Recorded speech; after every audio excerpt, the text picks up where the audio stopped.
Welcome back! Tara, samahan niyo ako. Magluto tayo ng ginisang Baguio Beans, baby!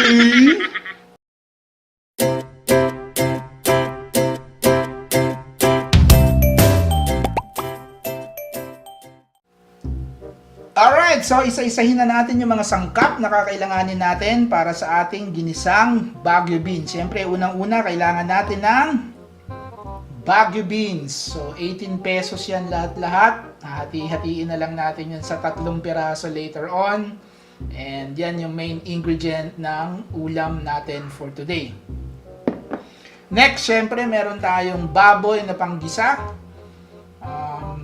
123 pesos yung bili ko rito. Hindi ko alam kung anong part to. Kasim yata to. And then, of course, meron tayong mga basic. Meron tayong sibuyas na pula. Meron tayong bawang, of course. Meron din tayong kamatis. Meron tayong pork cubes. Oyster sauce, dati puti, bacon man. Cornstarch, pampalapot ng sabaw natin para maging sauce. Pamintang durog.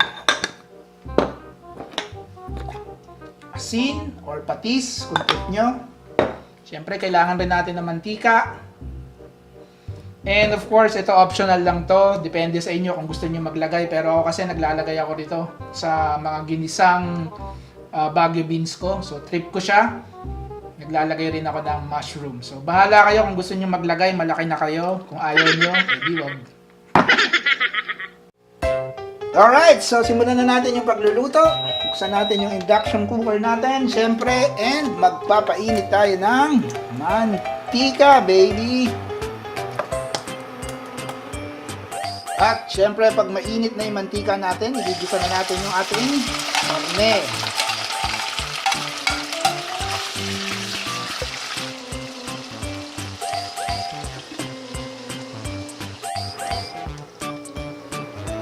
Alright, let's see. Yan, medyo tostado na yung baboy. Yan ang gusto natin. Tostahin pa natin yung iba. Pag tostado na yung iba, saka natin siya hahanguin.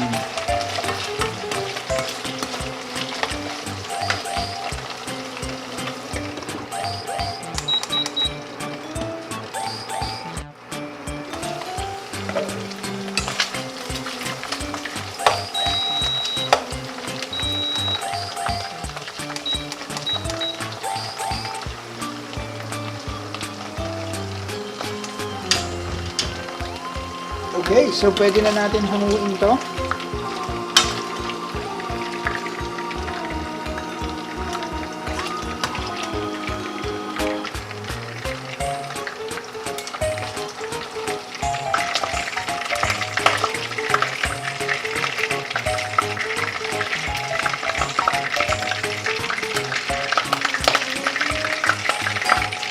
And igisa na natin yung bawang.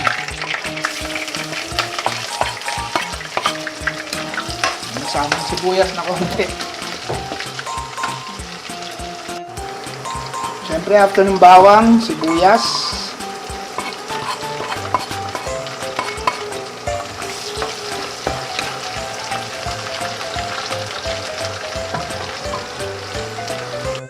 And of course, kamatis.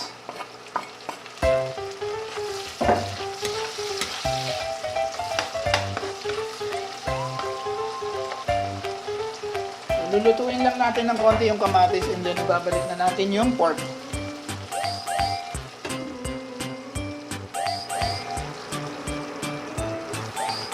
Alright, so pwede na natin ibalik yung sinusta natin na baboy or ng karne. Lagyan natin ng konting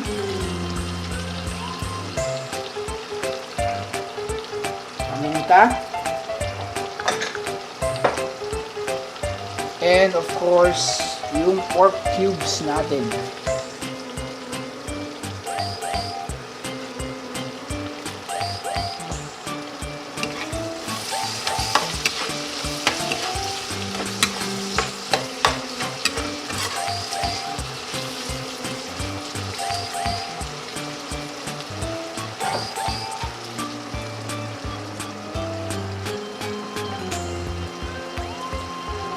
Lalagay rin tayo ng isang shot glass na tubig. Tsaka natin isasama yung Baguio beans natin.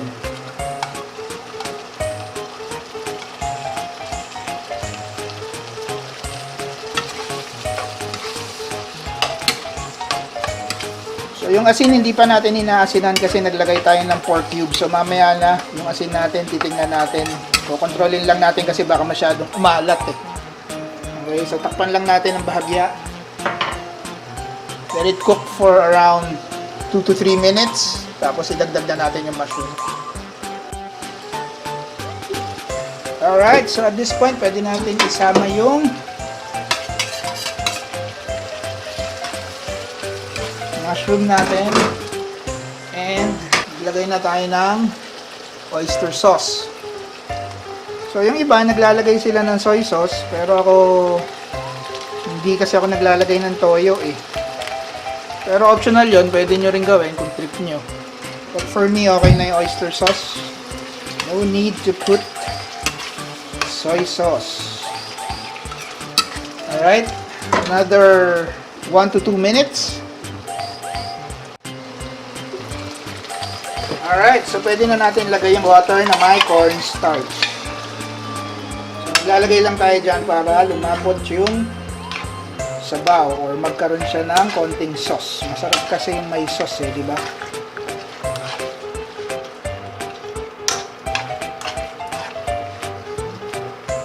Kailangan pa natin yata magdagdag ng water.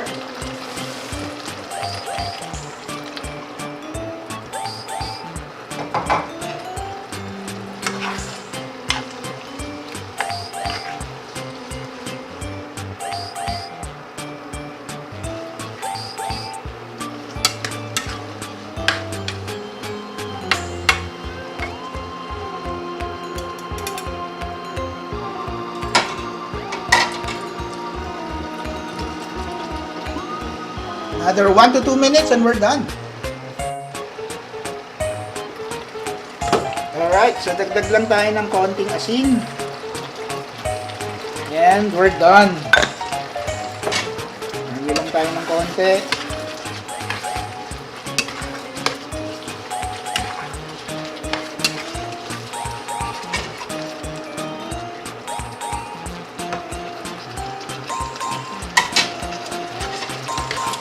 Best. Sarap. Alright, so that's a dish, baby. And that's it mga papi. Ganun lang kasimple magluto ng ginisang Baguio beans. And sa case natin with mushrooms. Sarap nito mga papi, subukan nyo, promise. Maski gulay siya, hindi ako masyadong mahilig sa gulay, pero masarap siya.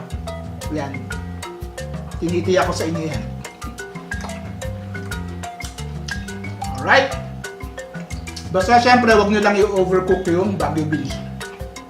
Okay? Buwan nyo and let me know how's the experience. Comment down below. And for those of you na hindi pa nakasubscribe sa channel na to, please hit on subscribe and pa-click na rin yung bell button para ma-notify kayo pag may mga bagong upload na videos tayo dito sa channel natin. Alright, so nakatapos na naman tayo ng vlog.